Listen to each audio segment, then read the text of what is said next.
I'm back and here I am. I am in Limassol, Cyprus, and I'm testing in a new format of YouTube video. What I'd like to do is actually go and explore and discover businesses in those local areas that I'm traveling to.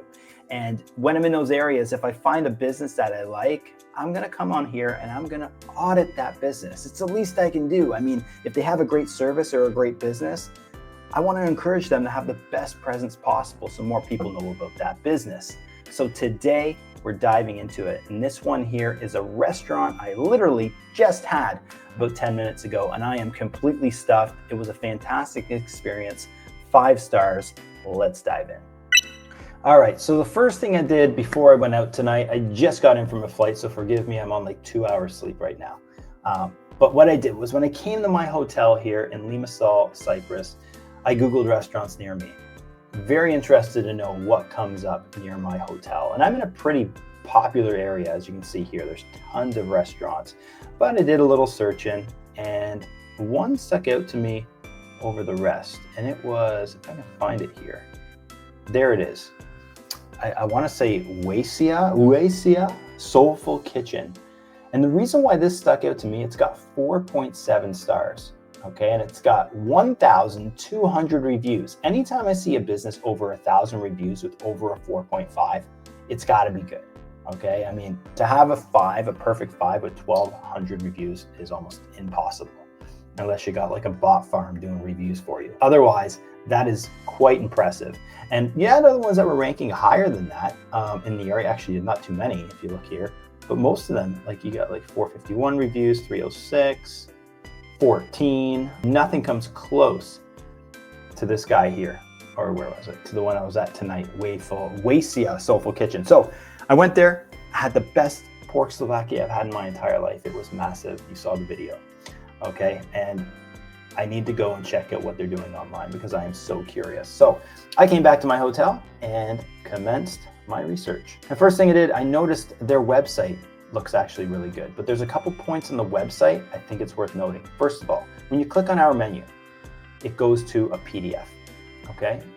Nothing wrong with this, it's just not the best user experience, right? I understand how easy it is if you change things in the menu, you just have to update the PDF and the website, but I think there is a way better way you can create a better user experience, whether it's having specific pages on your website or having a menu page on your website which showcases each of the items, have pictures of the food along with the description. That's helpful. Also, an AI agent that lives in the bottom of your website, right? Or in the corner of your website, like a chat bot. But that can help answer any customer questions, such as, do you have vegan options available? Do you offer pork Souvlaki? All these type of things, if people want an answer right away, they can get that answer right away. And that's important. That's helping increase or enhance that user experience on your website. In terms of design, I think the website looks fantastic. We create with passion.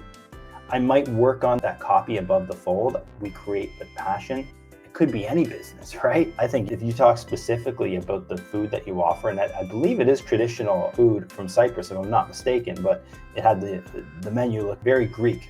Okay, so something about that, touching on that would be a good addition to the website or to the above the fold. I really like this spot here, Our People.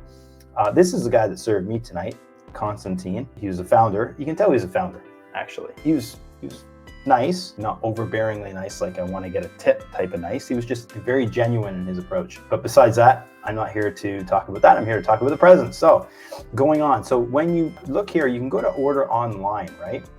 Which I didn't really see where I can order anything online here.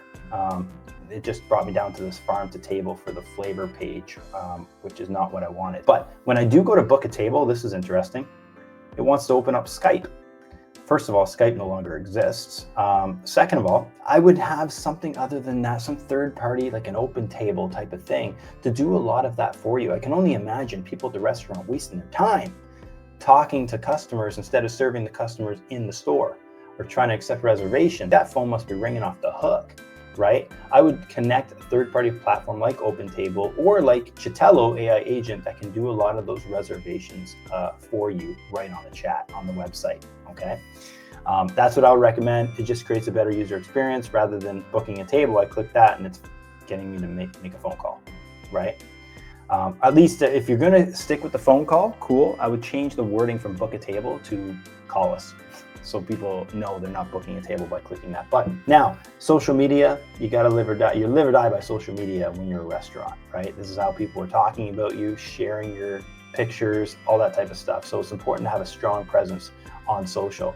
And when you look at Waisia, you see they have 7.3 likes on Facebook, and they're posting on a regular basis, which is fantastic. I love it. I would leave the hashtags off of Facebook, not really relevant for Facebook. I'm assuming they're posting their content straight from Instagram to Facebook, which is why they have all these hashtags. But you'll see there's not a lot of organic reach happening here. That's okay, because I noticed that they are running paid ads, which is great.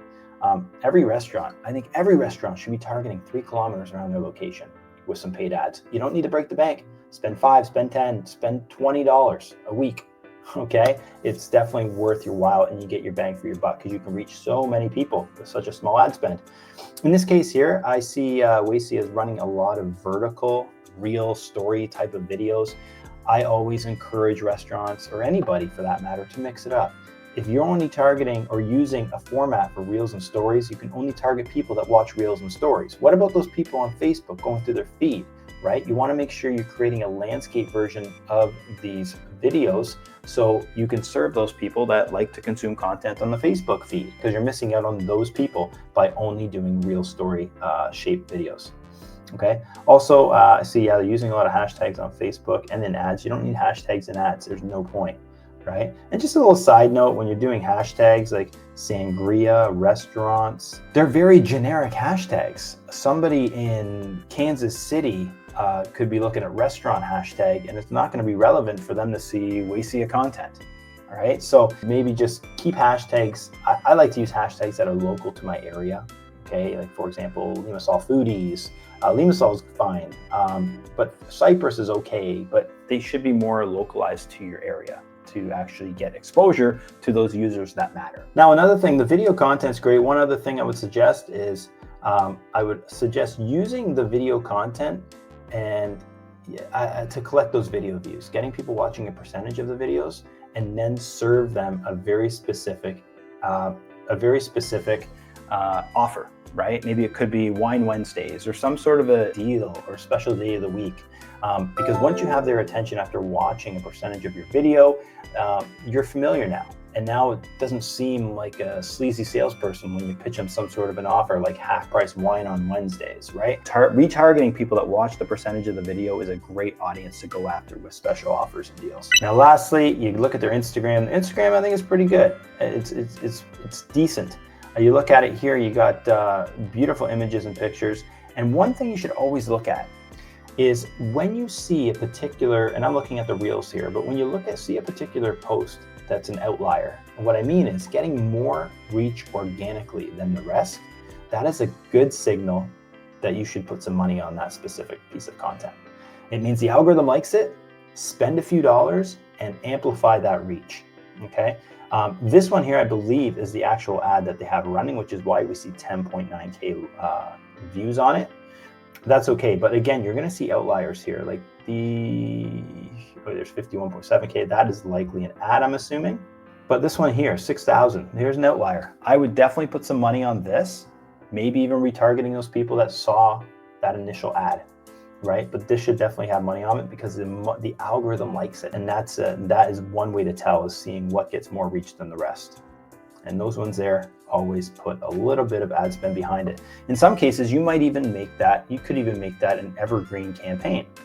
And what I mean by an evergreen campaign is it's just, you can have this one ad that just runs forever, maybe $2 a day, just let it run forever, right? There's nothing wrong with that. And at least that way you're collecting engagement, right? So anytime you have any sort of a special offer, you can always create a retargeting ad targeting those people that watch that video, okay? If you found this video helpful, please like and subscribe. Until next time, I'm going to sleep. I'm on like 2 hours sleep right now. I gotta go to bed. I'll see you soon.